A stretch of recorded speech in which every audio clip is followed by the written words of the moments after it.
Why is decluttering your sewing room so hard? You can tidy up the kitchen, clean out your cupboards, even clear out the garage. But your sewing room, well, many of you just shut the door.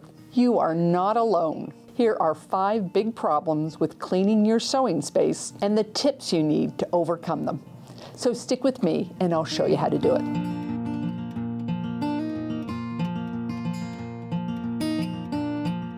Hi, I'm Karen Brown of Just Get It Done Quilts. I give you tips, tricks, and strategies to help you make the quilt that you want to make. And if you like what you see, please click that subscribe button. It's that time of year again when I run the Sewing Room Declutter Challenge, where people from all over the world sign up to receive the daily prompts. But after the first couple of days, some of you can become overwhelmed.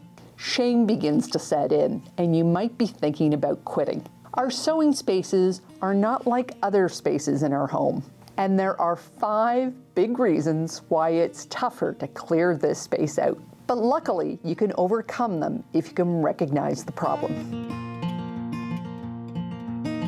When we tidy up the rest of the house, we make piles of clutter. Those papers that you're not sure whether you're going to need, the items that need to be returned, and the clothes that you're not sure if you're going to wear again. And truly, there's just a lot of random crap.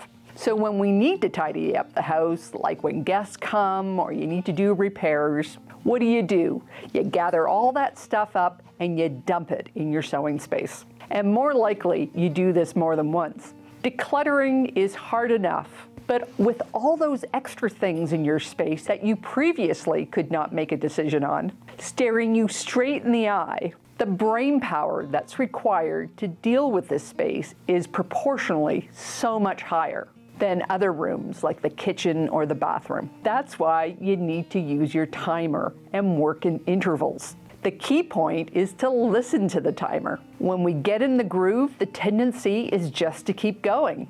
I know, I've been there. But what happens? We crash and burn, becoming so mentally fatigued that sometimes we leave the room messier than when we began. Never do more than 30 minutes without taking a break. Get a glass of water, take a break, something that lets your brain rest and stay healthy.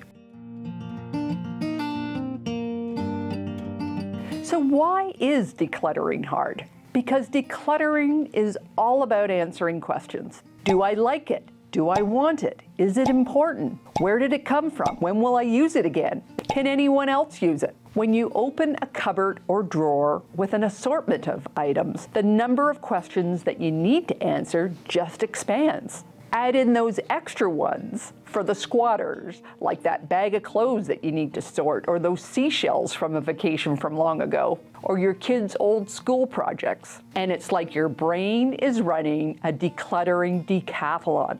The broader the range in stuff, the broader the range in cognitive power that you will need. So it's no wonder you can burn out quickly. Our brains have evolved to work more efficiently in collections. So when you look at your sewing room, don't work randomly, bag by bag or drawer by drawer. Work in categories so that you're answering the same questions over and over again. That is why the Declutter Challenge method is so much easier. We started with magazines, patterns, and books. So when you're making the decision on what you want to keep, you're just asking that question, do I need it, over and over again? And all the rejects go into the same pile to be donated the same way, and any remainders can be recycled the same way. So much less mental effort. If you don't believe me, give this method a try. Your brain will thank you. When you go into your sewing space, you might be making totally different choices than when you declutter any other part of your home. We wear a lot of different hats in our lives. On top of jobs outside the home, you may have children or grandchildren to take care of, community groups to help, and pets and family to organize, and so on. And whether you love wearing these hats or not, all of it demands energy, both mental and physical. Our sewing rooms are where we go to recharge. No matter how you came to quilting, what part of quilting is your favorite, or what types of quilts you like to make, Quilting is good for you, filling back up those parts of you that you depleted by the other roles in your life. If you have to get 4 kids off to school in the morning, you might need to have everything lined up and color-coded so everyone knows what to do. But you might prefer a sewing space where you can just let your brain relax. So that cozy chair in the corner might be more valuable than your serger. I have a friend whose business is so chaotic. It's filled with samples, noise, clients, and a whole lot of busyness that the only time her business will ever get decluttered is if she puts a match to it. Did I say that out loud? I am not authorizing that method of decluttering. But surprise, surprise, my friend's sewing room is just bare bones. Dare I say minimalistic. She has a vintage sewing machine, just a small, limited supply of solids, and no scraps. So your decluttering in your sewing space needs to be about choices that supports you. If you love your magazine collection and take time to read the stories or just glance through the pages, prioritize them over another category. And don't let anyone talk you out of it. If you make the decision to let an item go, let it go. Don't let random people on social media talk you into 10 different ways you can save it. Let it go. This is an important one and possibly the hardest to implement. When you are decluttering a kitchen or a bathroom, decluttering is all about, do you need it?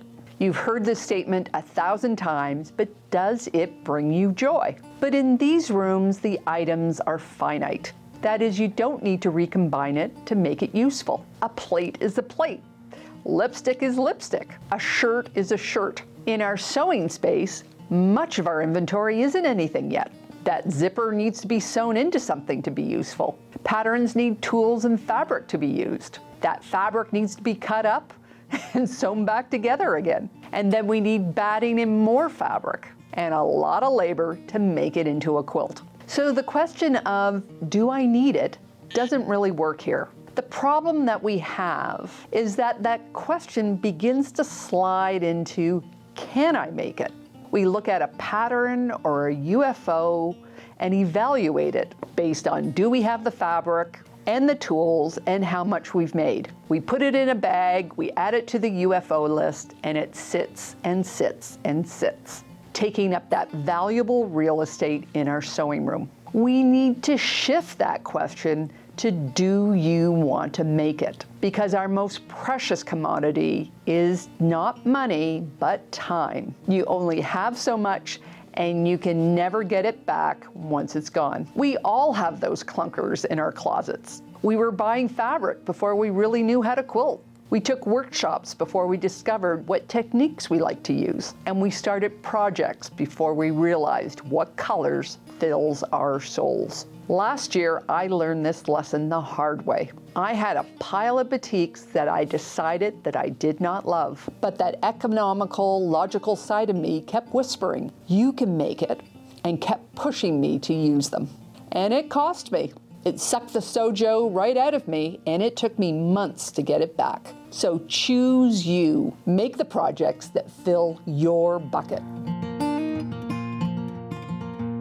In most of our home, we are doing regular, repeated tasks. We cook in the kitchen, we shower in the bathroom, and we sleep in the bedroom. We do this daily, 7 days a week. Steady, sequential, and orderly. But in our sewing space, we are tapping into our creativity, touching fabrics, playing with colors and patterns, and our brains take flight. All the projects we can make, all the family members we can shower with love, all the people we can help. The possibilities are endless, and it's such a wonderful feeling. But in this state, not only do we lose track of time, we miss that logical connection between buying the supplies for a project and the effort necessary to complete it. And who wants to stop and figure out how much fabric you need anyways? We'll just buy 4 yards. Wait, it's on sale. We'll buy the bolt just to be safe. We can be 5 years into quilting before you realize that you've already earned sable status. Stash accumulated beyond life expectancy. And you might have repeated this process with other crafts like knitting, scrapbooking, or felting. Now, I'm not suggesting that you never buy fabric again. Fabric is fun, but you need to put some limits on yourself. You can fill a basket with fabric and not buy any more fabric until the basket is empty. You can say to finish 2 projects before you can buy fabric for another. Or you can donate a portion of your stash to another quilter or community project.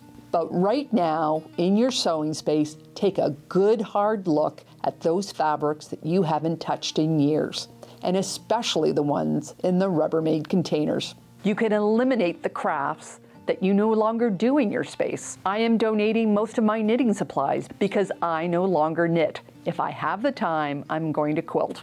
I hope you can take these tips into your own sewing space. And if you missed this year's challenge, I'll leave a link right here to the Declutter Challenge playlist. Take care, and I'll see you next time.